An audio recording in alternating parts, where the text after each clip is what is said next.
Okay, next question में या next part में इसमें दिया part of a wire carrying 2 ampere current and bent at 90 degree at 2 points.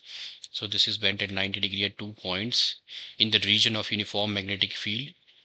Magnetic field आपको दे रखा है shown in the figure. It's into the plane of the paper. Calculate the magnitude of the net force acting on the wire. So we have to calculate the net force acting on the wire. Now अब यहाँ पे जो wire है, एक wire का ये वाला part, और now on this part and this part lies along the x-axis. These two parts, एक ये part और ये part, और इन दोनों parts की जो length है that is 50 centimeter. So पहले हम निकालेंगे. So this wire can be considered into two segments. So 50 centimeter इसका जो part है, ये वाला part और ये वाला part, ये together 50 centimeter जो है ये x axis की तरफ है and this is along the y axis. तो इसके दो लेंस में अगर मैं कंसिडर करूं तो इन दो लेंस पे जो फोर्स एक्ट करेगी, तो force acting on length 50 centimetre of wire, तो यहाँ पे मैं L1 कंसिडर कर लेता हूँ. 50 centimetre means 50 into 10⁻⁻² metre. This is along positive x axis. और जो मैग्नेटिक फील्ड वेक्टर आपको दे रखा है that is -0.50 tesla along positive z axis. Okay, इस पे जो फोर्स एक्ट करेगी, now this force vector is given by current into the cross product of the length and the magnetic field. okay, current आपका 2 ampere है. Length जो vector है that is 50 into 10⁻⁻² का cross करना है magnetic field -50 Tesla that is along k cap. okay, let this be force F1. ये F1 vector है. so this is equal to 2. now we have to find the cross product of these two. so इनका cross product find out करने के लिए हम determinant का concept use करेंगे. so पहला जो लेंथ वेक्टर है this is along I cap, तो इसका सिर्फ स्केलर कंपोनेंट जो है वो हम लेंगे अलोंग पॉजिटिव एक्स एक्सिस. तो इधर है आई कैप, जे कैप एंड के cap. 15 to 10⁻⁻². these two components are not there for this one. और इसके लिए सिर्फ के कैप है तो -0.50 टेस्ला 0 ये आपको फाइंड आउट करना है. This will give me the cross product of 50 into 10⁻⁻² I cap का क्रॉस प्रोडक्ट आ जाएगा -0.50 के साथ. ओके, तो इसका अगर मैं डिटर्मिनेंट फाइंड आउट करूं so that will be just the component along the positive y axis. तो नेगेटिव जे कैप, और यहाँ इसके रो और कॉलम को अगर मैं डिलीट करूं तो मेरे पास आ जाएगा 50 into 10⁻⁻² 0 and -0.50 which will give me negative j cap. इनको अगर मैं मल्टीप्लाई करूं तो दिस 50 दिस इज नेगेटिव, ये आएगा 25 into 10⁻⁻² which is 25 into 10⁻⁻² J cap. Okay, ये आ गया आपके पास. So this is into 25 into 10⁻⁻² J cap which is equal to 25 into 250 तो into 10⁻⁻² minus 0.5 J cap Newton is the force along the x-axis. Similarly, we can find out the force acting on this part. अब इस case में this is along positive y-axis. Okay, similarly force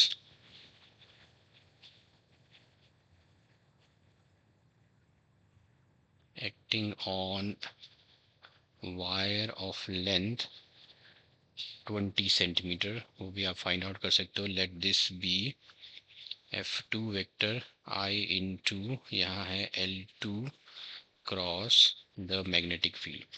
okay, ये 2 आ जाएगा. This is 20 into 10⁻⁻² का cross and this is along, this length is along negative y-axis. This is in downward direction, so this is the length. In negative y-axis means negative j cap, so this is negative j cap का cross निकाला negative 0.50.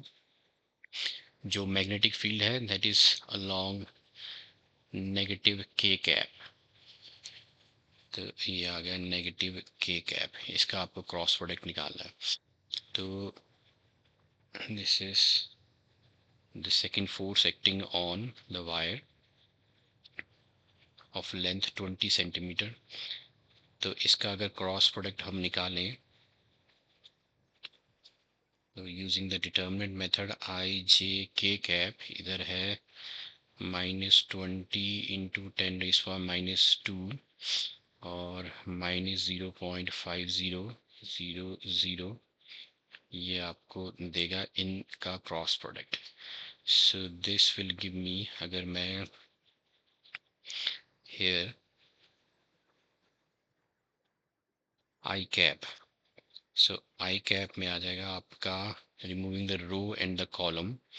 Removing the row and the column for the I cap gives me the determinant 20 into 10⁻⁻², 0 into -0.50, which gives me this I cap negative plus हो जाएगा 50, 20 into 50, 5 to the 10 और 2 zeros 10.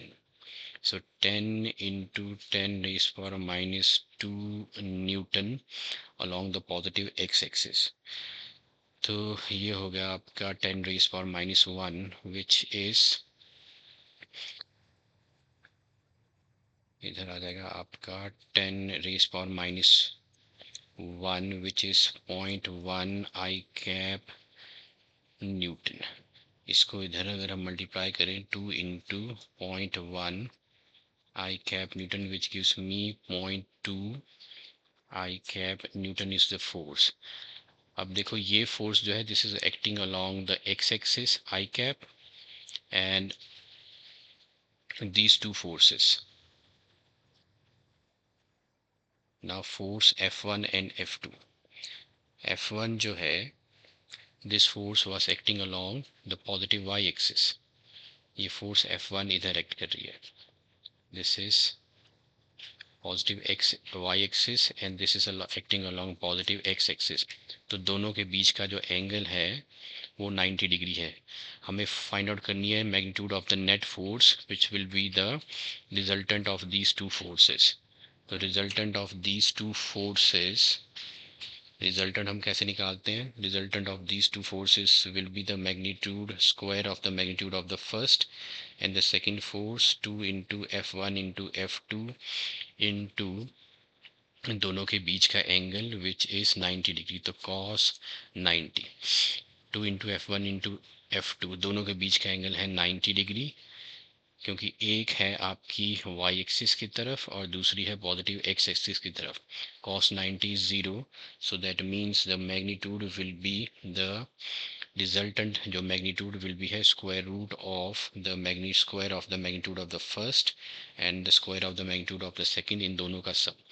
F1 square आपके पास आ जाएगा, this is 0.5 का square which is 0.25. So this is 0.25, 0.2 का square हो जाएगा 0.04 under root. Okay, this is equal to 0.29 under root 0.29. ये है आपका आंसर. तो आपसे सिर्फ यहाँ पे calculate the magnitude of net force acting on the wire. We have to find the magnitude of net force acting on the wire which is under root 0.29 under root Newton.